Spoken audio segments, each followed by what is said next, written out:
I'm a liar, he's a liar, she's a liar, we's a liar. Wouldn't you like to be a liar too? We're all liars. This thing was a lie, that thing was a lie. Let's see how long they can go without lying. But in truth, here's the thing, okay? Not every false statement is a lie. Really. See, a lie is when you say something that you know is false. When you say something that is false and you legitimately think it's true, then you're not lying. You're just wrong. And probably stupid. Now, if I were to tell you that Donald Trump is wrong as often as he is lying, you would probably not protest too much. You may even realize that it's still a little over the top to call him a liar if you really take a step back and you look at it. He says these crazy things. Is he lying? I think that it's actually reasonable to just say that he's an idiot.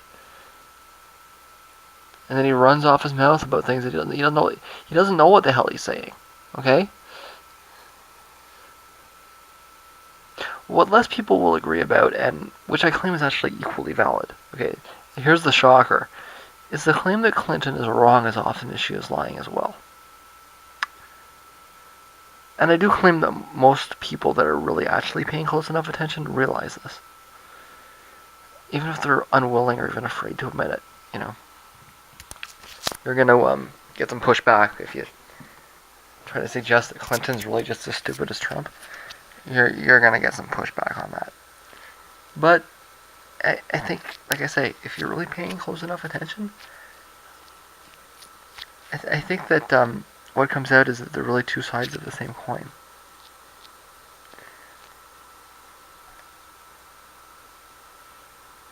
So we're actually in a situation that's much more dangerous than I think is being acknowledged. It's really less that the election is between two pathological liars. You know, it's not. Neither one of these people are diabolical geniuses.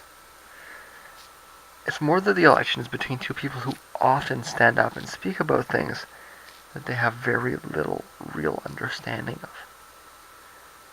And so the actual dangerous, scary truth is that they're both clueless idiots. To call them liars, and this applies to both of them, is to give them too much credit. He wings it and constantly makes a fool of himself. She memorizes lines that she often doesn't fully understand and ends up weaving confusing webs of apparent contradictions. So you can take the TPP, for example. It's just one thing. Clinton was told it was a free trade agreement. She was given prepared remarks by the State Department. She did her job, which was to deliver them. So when she called the TPP the gold standard, the actual truth was that she didn't really know what the hell she was saying. She may or may not have practiced beforehand, but I mean, when you're a secretary, you're busy. You're being moved from A to B all the time. Do you really have time to go over your lines? Or do you just show up and the teleprompter's there and you just read what's on the screen? Isn't that what the job actually is, guys? We say she was Secretary of State for 4 years, and it was such great experience. Such great experience doing what? Traveling the world and reading notes off of a screen?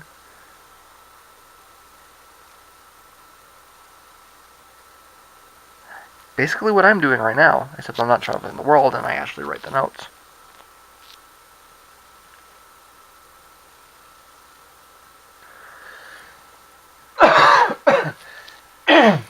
Excuse me. She was no doubt briefed about its contents, but she almost certainly hadn't read it. How could she have? It hadn't been written yet.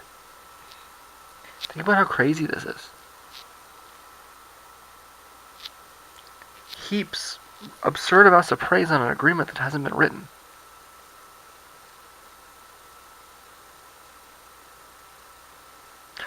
So what did she mean? The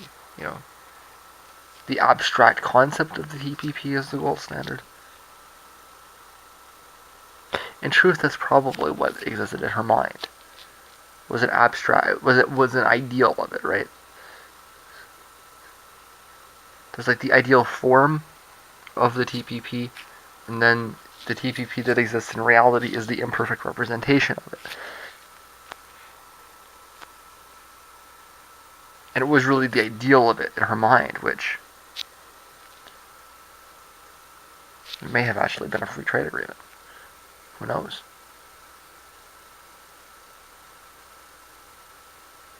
Did they tell her what it was really about? Did they make shit up? But that term gold standard, I don't know who wrote it, but I think that it's a pretty high, probability that whoever the person that wrote it was, that person was not Hillary Clinton.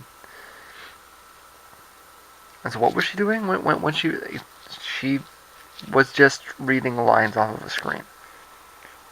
Lines that she didn't write, that she probably had not read beforehand, and that she probably had almost no real understanding of as she was saying them.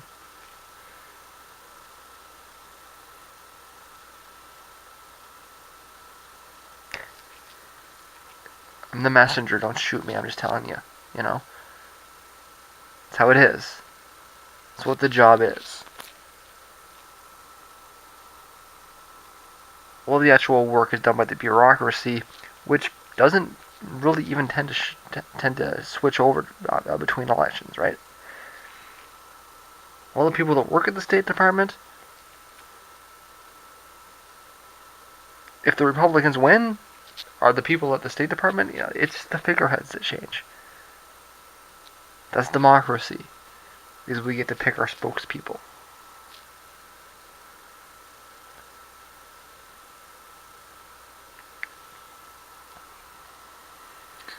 So the accusations come down. She's a liar.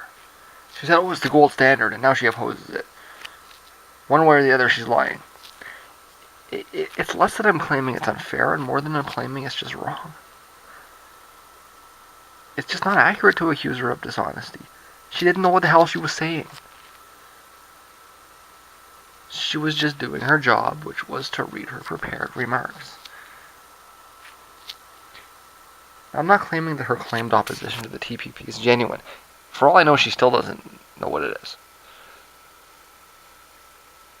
When exactly do you think it is that she had time to sit down and read it?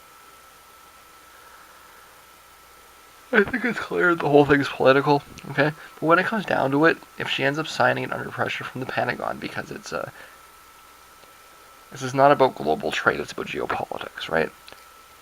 Then, if that happens, then what's happening again? The answer is that she's doing her job and implementing legislation pushed down through the bureaucracy. And she'll just show up, in the State of the Union and read our lines kind of thing. See, and here's the sneaky trick. She can oppose it as an individual, maintain consistency, and yet still sign it into law, because this is what, the bureaucrats want. Done under pressure from lobbyists, right? And she can do all that without ever being dishonest and without ever actually reading it. Like I said, it's a big document. I haven't read it. Have you read it? I could come up with an example for Trump, but I don't think I need to. Right? We all agree that Trump talks about things that he doesn't understand. That's like just known. What's different here is that I'm claiming, the novel part of my argument here has to do with Clinton. So don't misinterpret this as I'm picking on Clinton. It's just Clinton needed a walkthrough where Trump is its apparent, right? What I'm trying to get across is that the accusations of dishonesty are obscuring the more difficult truth. That the reason these people trip over so many of their words is not because they're studious, diabolical liars, but because they both have the same habit of standing up in public and talking about things that they just don't really understand. When you say things that you don't understand, and then somebody finds a contradiction, two statements and you didn't really understand what you were saying either time, you're not lying.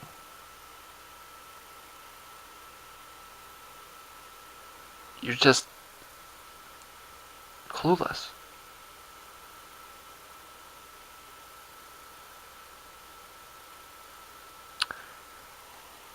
Yes, we should, Kent.